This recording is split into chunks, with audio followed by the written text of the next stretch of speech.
It had been 10 years since Rachel left her hometown of Blackridge. And 10 years since the fire that stole everything, her home, her parents, and the life she should have had. The police had called it an accident.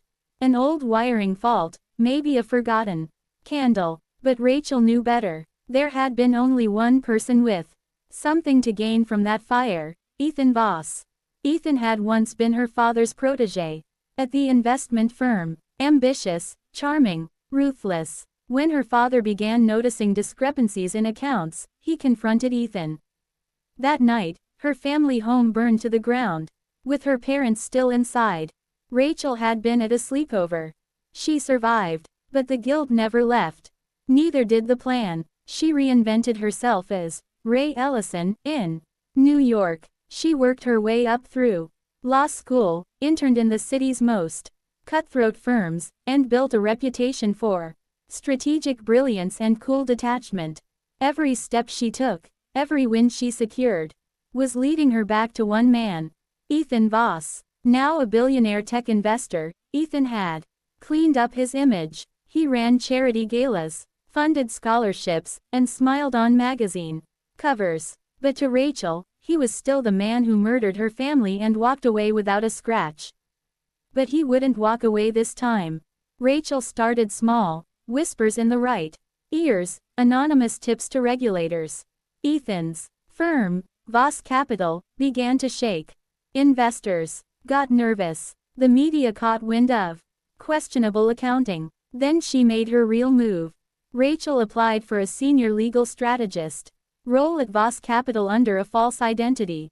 Her credentials were flawless. Her references, ironclad. Ethan didn't recognize her. She was older now, sharper, and had buried her past under layers of control. He hired her. For 6 months, she became his right hand. She learned everything: his networks, his weaknesses, his blind spots.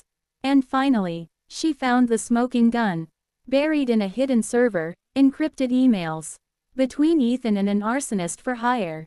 Proof that he orchestrated the fire that killed her parents. But Rachel wasn't going to the police. That would be too easy. It happened at the annual Voss Gala. Every power player in the city was there. Cameras flashed. Champagne flowed. Ethan was at the center, basking in his empire. Until Rachel stepped onto the stage. She didn't raise her voice.